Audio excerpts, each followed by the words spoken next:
You were telling us about how Princeton is the best of the Ivy Leagues when it comes to being the least anti-Semitic place among them.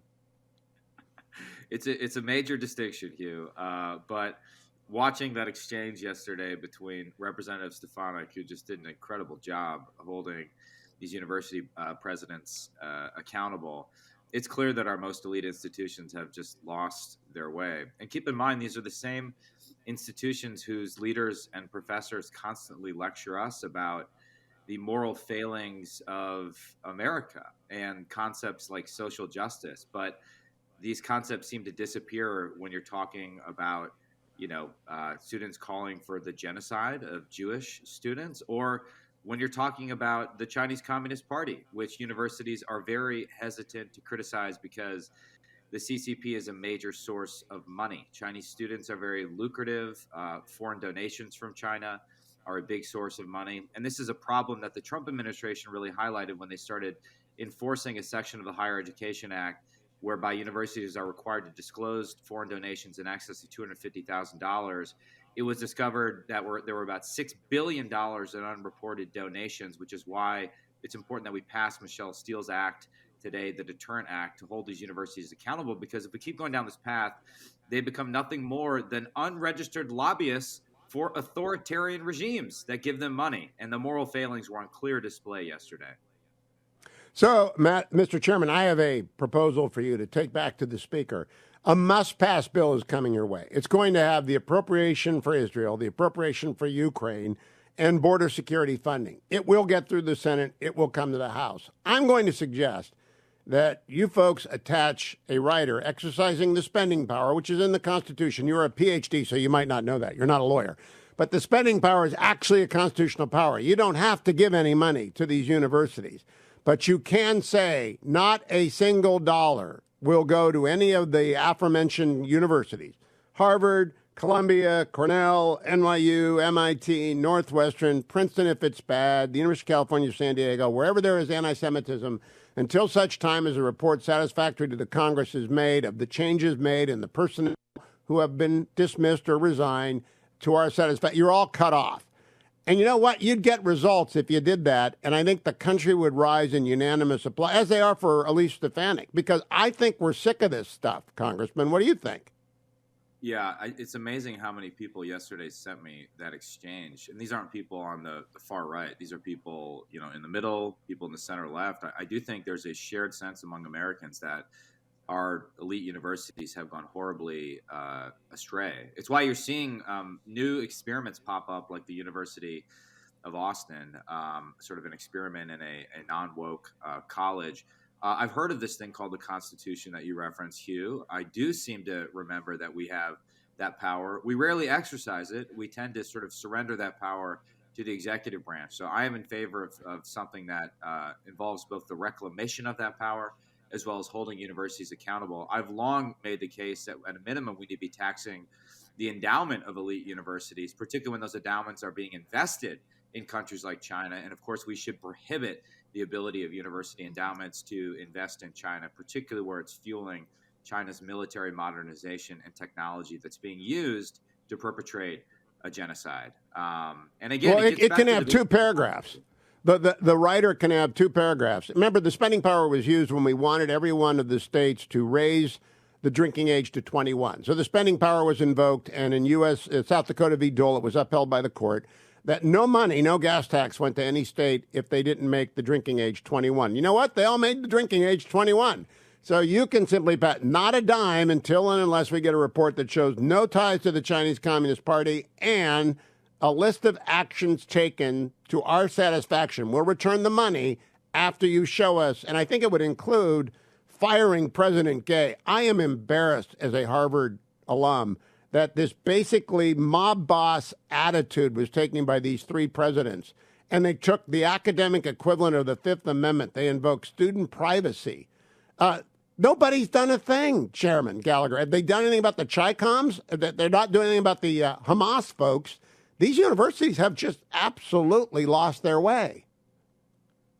And they're churning out graduates, even at elite universities, that just aren't prepared to survive in the modern economy with a dubious skill set. I would note on the drinking issue, Hugh, there is something resembling a Wisconsin loophole, which is you can drink in Wisconsin at any age if you are with your parents, except for the ages of 18 to 21, because then you're an adult. So, as with all things, there's sort of a unique constitutional constellation in Wisconsin that Does that distinguishes involve us. fermented cheese? What is that? Yeah, you I've obviously never. you can eat all the alcoholic cheese you want from infancy to adulthood. It's why I we're have so never hard. heard of the Wisconsin loophole before. God, what a strange state. Another fun fact to you, and I know this is why you have me on every week for obscure Wisconsin history. The man who authored the amendment to the Constitution getting rid of prohibition, none other than a great Wisconsin governor and senator, John Blaine, a hero. Also, the only senator to vote against the Kellogg-Briand Pact in the 1930s. So you But can let's thank not John Blaine. confuse him with Governor Blaine. The Blaine amendments are unconstitutional nightmares. They came out of Jimmy Blaine in Maine. So let's not confuse our Blaines. But why is the Paul Bunyan statue in Michigan? Paul Bunyan is a Wisconsinite, okay? I don't know. No, but the statue's in Michigan. Michiganders have long been trying to claim not only our heritage, but our land, Hugh. The Upper Peninsula of Michigan, by rights, belongs to Wisconsin. It was robbed from us because of a dispute over Toledo, all right? A dispute that we had nothing to do with. The Congress took away the Upper Peninsula, and I'm going to take it back, Hugh, if it's the last And Ohio thing got Toledo. In Ohio, we lost that deal. I have a football question for you. I like Luke Fickell a lot, and Kyle McCord went into the portal. How do you think he would look in a big red uniform? Hey, we need something, Hugh. Okay, this was a disappointing year for the Badgers. So I'm in favor of making as many original mistakes as possible. Now, on the issue of football, Hugh, since you've been criticizing my beloved Packers all season, I should note that we are now a playoff team.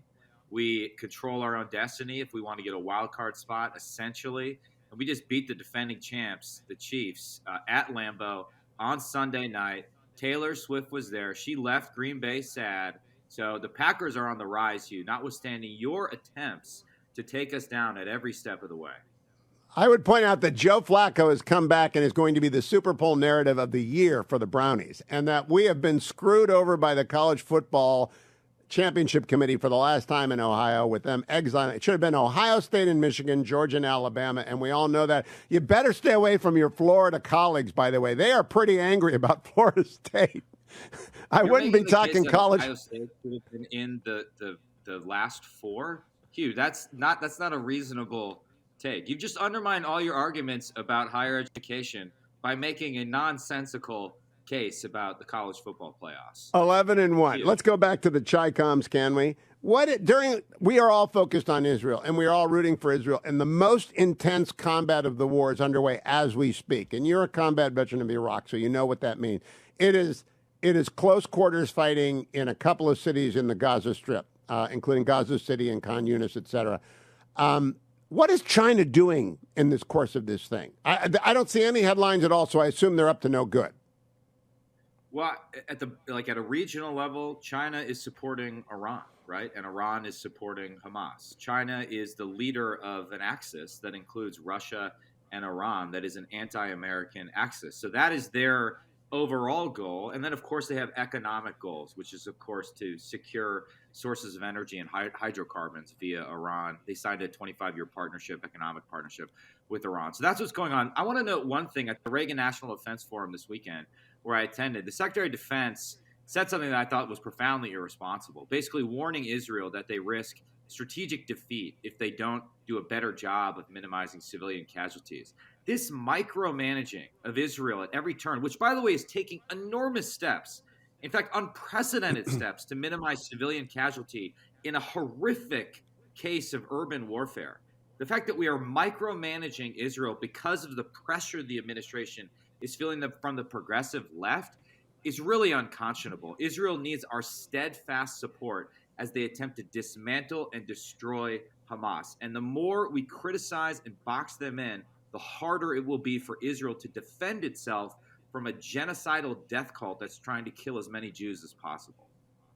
Well said. I believe that there are Richie Torres, Ro Khanna. I believe there are a lot of serious progressives who stand with Israel. fact, I sent a note to Ro Khanna. I could be a progressive maybe 1 month out of the year if I just paid attention to him and Richie. But that, unfortunately, their left-wing nutters are the problem.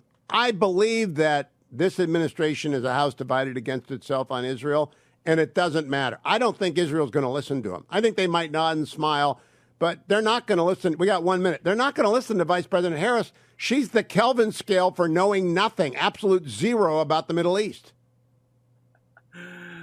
Well, that's well put. I again, and their fundamental problem as well is they will not abandon Obama's nuclear deal with Iran. Like, no matter how much evidence accumulates that Iran is marching towards a nuclear weapon and the deal is not constraining them, and that Iran is the source of all the instability, they will not abandon that. And that is a problem for their regional politics. Chairman Gallagher, thank you. I think it's sad that you're anti-Taylor Swift, but we'll tell the country that besides that, we'll continue to bring you on, even though you are anti-Taylor Swift. And I just think that's a pretty bold position to take early on a Wednesday morning. Chairman Mike Gallagher, thank you.